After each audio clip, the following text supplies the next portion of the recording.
യെരൂശലേം പുത്രിമാരൻ ചുറ്റും നിന്നു രാപ്പകൽ പ്രിയനോടുള്ള അനുരാഗം കവർന്നിടുകിൽ. യെരൂശലേം പുത്രിമാരൻ ചുറ്റും നിന്നു രാപ്പകൽ പ്രിയനോടുള്ള അനുരാഗം കവർന്നിടുകിൽ. സുന്ദരനാം മനോഹര നിന്നെ പിരിഞ്ഞി ലോകയാത്ര പ്രാകൃതരാം ജാരന്മാരെ വരിക്കുമോ വത്സല മണ്ണിൽ പ്രതിമാണിക്യം വെടിയുകില്ല ഞാൻ. ഇപ്പോൾ നാം ശ്രവിച്ചുകൊണ്ടിരിക്കുന്നത് മോർണിംഗ് വോയിസ് എന്ന ആത്മീയ ശുശ്രൂഷയാണ്. ഇന്ന് ദൈവവചനത്തിൽ നിന്നും കർത്താവിൻ്റെ ദാസൻ വിനോദ് തോമസ് കോട്ടയം ധ്യാനചിന്തകൾ പങ്കുവയ്ക്കും. ദൈവനാമം മഹത്വപ്പെടുമാറാകട്ടെ. മോർണിംഗ് വോയിസിലൂടെ ദൈവം ശ്രവിക്കുന്ന എല്ലാ ബഹുമാന്യ സ്നേഹിതർക്കും കർത്താവായ യേശു ക്രിസ്തുവിന്റെ നാമത്തിലുള്ള പ്രഭാതവന്ദനം അറിയിക്കുന്നതിന് സന്തോഷമുണ്ട്. ഈ വർഷത്തിന്റെ അവസാന ദിവസങ്ങളിലേക്ക് നമ്മളെ കൊണ്ടുവന്ന ദൈവത്തിനെല്ലാം മഹത്വം നമുക്ക് അർപ്പിക്കാം. ഈ പ്രഭാതത്തിലെ ധ്യാനത്തിനായിട്ട് പൗലോസ് തെസ്സലോനിക്കർക്ക് എഴുതിയ 1-ാം ലേഖനം 1-ാം അധ്യായം 8-ാമത്തെ വാക്യം വായിക്കുവാൻ ആഗ്രഹിക്കുകയാണ്. നിങ്ങളുടെ അടുക്കൽ നിന്ന് കർത്താവിന്റെ വചനം മുഴങ്ങിച്ചെന്നത് മക്കദോന്യയിലും അഖായിലും മാത്രമല്ല, എല്ലായിടവും നിങ്ങൾക്ക് ദൈവത്തിലുള്ള വിശ്വാസം പ്രസ്തുതമായിരിക്കും. അതുകൊണ്ട് ഞങ്ങൾ ഒന്നും പറയുവാൻ ആവശ്യമില്ല. ഇവിടെ 3 കാര്യങ്ങൾ നമുക്ക് കാണുവാനായിട്ട് സാധിക്കും. തെസ്സലോനിക്ക വിശ്വാസികളുടെ വിശ്വാസത്തിന്റെ 3 പ്രത്യേകതകൾ. ഒന്നാമത്തെ പ്രത്യേകത, കർത്താവിന്റെ വചനം അവരുടെ ഇടയിൽ നിന്ന് മുഴങ്ങിച്ചെന്നു എന്നുള്ളതാണ്. 2, അവരുടെ വിശ്വാസം പ്രസിദ്ധമായി തീർന്നിരിക്കുന്നു. എവിടെയും അവരുടെ വിശ്വാസത്തെക്കുറിച്ചുള്ളതായ അനുഗ്രഹീതമായ സാക്ഷ്യം കേൾക്കുവാൻ കഴിയുന്നു. അതാണ് 2-ാമത്തെ കാര്യം. 3-ാമത്തെ കാര്യം, അതുകൊണ്ട് ഞങ്ങൾ ഒന്നും പറയാൻ ആവശ്യമില്ല. അഥവാ ഇനി അവരുടെ വിശ്വാസത്തെ കുറിച്ച് കൂടുതലൊന്നും അഭിപ്രായം പറയാത്ത വിധം അവരുടെ വിശ്വാസം അവരുടെ ജീവിതത്തിലും ശുശ്രൂഷയിലും ആഴമായി സ്വാധീനം ചെലുത്തിയിരിക്കുന്നു. ഇവിടെ കർത്താവിന്റെ വചനം എന്നാണ് നമുക്ക് കാണുവാൻ കഴിയുന്നത്. ഈ പ്രയോഗം പഴയ നിയമത്തിൽ 243 പ്രാവശ്യം കാണുന്നുണ്ട്. എന്നാൽ പുതിയ നിയമത്തിൽ 13 പ്രാവശ്യമേ കാണുന്നുള്ളൂ. കർത്താവിന്റെ വചനം എന്താണ്? കർത്താവിന്റെ വചനം എന്ന് പറഞ്ഞാൽ അർത്ഥമാക്കുന്നത് അതിൻ്റെ ഉത്ഭവം കർത്താവിൽ നിന്നാണ്, അതിൻ്റെ ആരംഭം കർത്താവിൽ നിന്നാണ്. കർത്താവാണ് ആ വചനം നൽകിയിരിക്കുന്നത്, അതുകൊണ്ട് കർത്താവിന്റെ വചനം.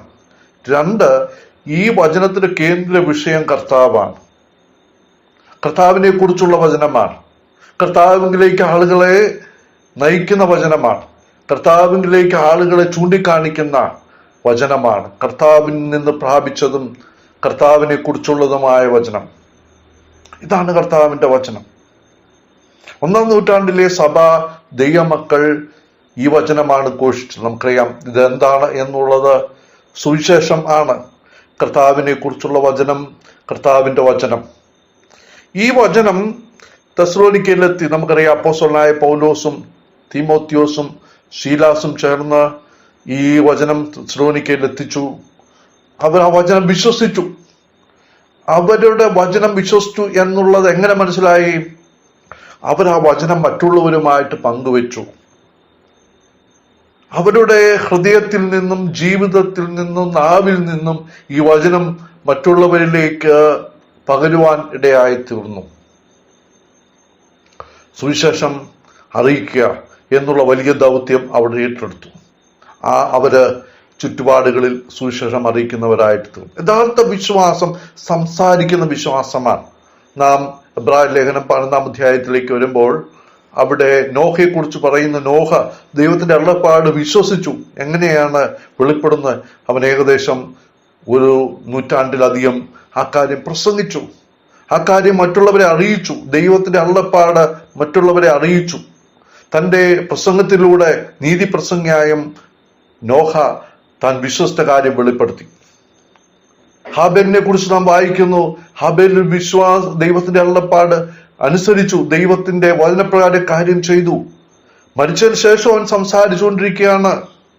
അപ്പോൾ വിശ്വാസം യഥാർത്ഥമായിട്ട് മറ്റുള്ളവരുമായിട്ട് പങ്കുവയ്ക്കുന്നതാണ്. പങ്കുവയ്ക്കാത്ത വിശ്വാസം ഒരു ചോദ്യചിഹ്നമാണ്. യഥാർത്ഥ വിശ്വാസമാണോ എന്ന് ചോദ്യം ചെയ്യപ്പെടുന്നതാണ്. യഥാർത്ഥ വിശ്വാസമാണെങ്കിൽ അത് പങ്കുവയ്ക്കാനുള്ള ഒരു ആഗ്രഹവും താല്പര്യവും ഉണ്ടാകും. പഴയ നിയമ ഭക്തന്മാരും പുതിയ നിയമ ഭക്തന്മാരും ഒക്കെ നാം ബൈബിളിൽ നിന്ന് വായിക്കുമ്പോൾ ആ സന്ദേശം അറിയിക്കുന്നതിൽ അവര് വളരെ വിലപ്പെട്ട സംഭാവനകൾ നൽകി എന്നുള്ളത് നമുക്ക് കാണുവാൻ സാധിക്കും. പ്രിയപ്പെട്ടവരെ, നാം കർത്താവിന്റെ വചനം വിശ്വസിച്ച് നമ്മുടെ ജീവിതത്തിലൂടെയും നമ്മുടെ പ്രസംഗത്തിലൂടെയും മറ്റുള്ളവരുമായിട്ട് അത് പങ്കുവയ്ക്കുവാൻ താല്പര്യമുള്ളവരാണോ എന്ന് നാം പരിശോധിക്കേണ്ടത് ആവശ്യമാണ്. ഇവിടെ തെസ്സലോനിക്ക വിശ്വാസികൾ അവരുടെ വിശ്വാസം, അവർ ഇഗ്നേഷ്യൻ എന്ന് പറയുന്നതായ ആ വലിയ വഴിയിലാണ് ഈ ഇഗ്നേഷ്യൻ വേയിലാണ് തെസ്സലോനിക്ക. അപ്പൊ അവർ ആ ഇഗ്നേഷ്യൻ വേയിലൂടെ സഞ്ചരിച്ച് നെടുകയും കുറുകയും സഞ്ചരിച്ച് സുവിശേഷത്തിന്റെ സാക്ഷ്യം വഹിച്ചു എന്നുള്ളതാണ്. പ്രിയപ്പെട്ടവരെ, നമ്മള് സുവിശേഷം അറിയിക്കുന്നെങ്കിൽ അത് നമ്മുടെ വലിയ ഉത്തരവാദിത്തമാണ്. ഒരിക്കൽ D.L. മൂഡി ഇങ്ങനെ പോയപ്പോൾ ഒരു വ്യക്തിയെ കണ്ടു. ആ വ്യക്തിയോട് നീ ഒരു ക്രിസ്ത്യാനിയാണോ, യേശുക്രിസ്തുവിനെ സ്വീകരിച്ചവനാണോ എന്ന് ചോദിച്ചപ്പോൾ ആ മനുഷ്യൻ തിരിച്ചു പ്രതികരിച്ചു, അത് നിങ്ങൾ അറിയേണ്ട ആവശ്യമില്ല, അത് നിങ്ങൾക്ക് ബന്ധപ്പെട്ട കാര്യമില്ല. അപ്പോൾ D.L. പറഞ്ഞു, എനിക്കത് അറിയണം, എനിക്ക് വളരെ അറിയാൻ ആവശ്യമുണ്ട് എന്ന് പറഞ്ഞു. അപ്പോൾ ആ മനുഷ്യൻ പറഞ്ഞു, എങ്കിൽ നിങ്ങൾ D.L. മൂഡി ആയിരിക്കും. കാരണം ആ മനുഷ്യൻ കേട്ടിട്ടുണ്ട്, D.L. മൂഡി മറ്റുള്ളവരോടെല്ലാം കർത്താവിനെ കുറിച്ച് സംസാരിക്കുന്നവനാണ്. പ്രിയപ്പെട്ടവരെ, നമ്മുടെ ജീവിതത്തിൽ കർത്താവിനെ സാക്ഷിക്കുവാൻ ലഭിക്കുന്ന അവസരങ്ങൾ പ്രയോജനപ്പെടുത്തുന്നില്ലെങ്കിൽ നമ്മുടെ വിശ്വാസം ചോദ്യചിഹ്നമാണ്. കാരണം യഥാർത്ഥ വിശ്വാസം കേൾവിയാണ്. കേൾവി അനേകര് പ്രസംഗത്തിലൂടെയാണ് ആ കേൾവി നമുക്ക് ലഭിക്കുന്നത്. അപ്പോൾ ആരും അയച്ചില്ലെങ്കിൽ എങ്ങനെ പ്രസംഗിക്കും? പ്രസംഗിച്ചില്ലെങ്കിൽ എങ്ങനെ ആളുകൾ വിശ്വസിക്കും? കർത്താവിനെ പ്രസംഗിക്കുവാൻ നമ്മളെക്കുറിച്ച് ദൈവം ആഗ്രഹിക്കുകയാണ്. അതാണ് ഇവിടെ നമുക്ക് വിശ്വാസത്തിന്റെ വേല എന്നുള്ളത്. മാത്രമല്ല മക്കദോന്യയിലും ആഖായയിലും മാത്രമല്ല എല്ലായിടവും ഇവിടെ നമുക്ക് 3 പ്രദേശങ്ങളെ കാണാം. മക്കദോന്യ അവരുടെ യെരുശലേമാണ്, അഖായ എന്നുള്ളത് ശമരിയാണ്, എല്ലായിടവും എന്നുള്ളത് ഭൂമിയുടെ അറ്റത്തോളം എന്ന് നമുക്ക് എഴുതാം. അപ്പൊ കർത്താവിന്റെ ആ വാഗ്ദത്തം അനുസരിച്ച് അവരായിരുന്ന പ്രദേശത്തും അതിന് അടുത്തുള്ള പ്രദേശങ്ങളിലും പിന്നീട് ഏറ്റവും ദൂരമുള്ള പ്രദേശങ്ങളിലും എല്ലായിടവും എവിടെ പൗലോസ് എന്നാലും പൗലോസും തെസ്സലോനിക്ക വിശ്വാസികളുടെ ആ വിശ്വാസത്തെക്കുറിച്ചുള്ള കേൾവി, അവരുടെ പ്രസംഗത്തെക്കുറിച്ചുള്ള സുവിശേഷ വേലയുള്ളതായിരിക്കുന്ന അവരുടെ ആ വലിയ താല്പര്യം, ഉത്സാഹം പൗലോസിന് കേൾക്കുവാനായിട്ട് ഇടയായി തീർന്നു. അങ്ങനെ അവര് കർത്താവിന്റെ വചനം അനുസരിക്കുന്നതിലും അതറിയിക്കുന്നതിലും കൂടെ അവരുടെ വിശ്വാസം പ്രസിദ്ധമാക്കി. പ്രിയപ്പെട്ടവരെ, നമ്മുടെ വിശ്വാസം പ്രസിദ്ധമാക്കണം. എങ്ങനെയാണ്? നമ്മുടെ പ്രസംഗത്തിലൂടെയും നമ്മുടെ ജീവിതത്തിലൂടെയും ആ വിശ്വാസം മറ്റുള്ളവരെ അംഗീകരിപ്പാൻ അറിയുവാൻ ഇടയായിത്തീരണം. ഇങ്ങനെയുള്ള ഒരു വിശ്വാസമാണ് ദൈവം നമ്മെക്കുറിച്ച് ആഗ്രഹിക്കുന്നത് എന്ന് നമുക്ക് ഈ വേദഭാഗത്തിന്റെ പഠനത്തിലൂടെ ധ്യാനത്തിലൂടെ മനസ്സിലാക്കുവാനായിട്ട് സാധിക്കും. പ്രസിദ്ധമായിരിക്കുന്ന ഒരു വിശ്വാസിയാണെന്നുള്ളത് ആളുകൾക്ക് അറിയുവാൻ കഴിയുന്ന അനുഗ്രഹീതമായ ഒരു വിശ്വാസം. മാത്രമല്ല അതുകൊണ്ട് ഞങ്ങൾക്ക് ഒന്നും പറയുവാൻ ആവശ്യമില്ല. ഈ വിശ്വാസികളോട് കൂടുതലായിട്ട് ഈ ബന്ധത്തിൽ എന്ന് പറഞ്ഞാൽ സുവിശേഷം അറിയിക്കുന്ന കാര്യത്തിൽ ഒന്നും പറയേണ്ട ആവശ്യമില്ല. കാരണം അവർ ആ കാര്യത്തിൽ ഉത്സാഹികളായിരുന്നു. കർത്താവിന്റെ വേലയിൽ അവർ വർദ്ധിച്ചു വരുന്നവരായിരുന്നു. അവര് കർത്താവിന്റെ സാക്ഷ്യം വഹിക്കുന്നതിൽ അവർ അത്യുത്സാഹികളായിരുന്നു എന്നുള്ളത് നമുക്ക് കാണുവാൻ സാധിക്കും. പ്രിയപ്പെട്ടവരെ, കഴിഞ്ഞൊരു വർഷക്കാലം ദൈവം നമുക്ക് നൽകിയല്ലോ. നാം എത്രത്തോളം കർത്താവിന്റെ സാക്ഷികളായി നമ്മുടെ വിശ്വാസം ചുറ്റുപാടുകളിലേക്ക് എത്രത്തോളം വ്യാപിപ്പിക്കുവാൻ നമുക്ക് കഴിഞ്ഞു, എത്രത്തോളം സുവിശേഷ ഘോഷണത്തിൽ നമുക്കൊരു പങ്കുവഹിക്കുവാൻ കഴിഞ്ഞു.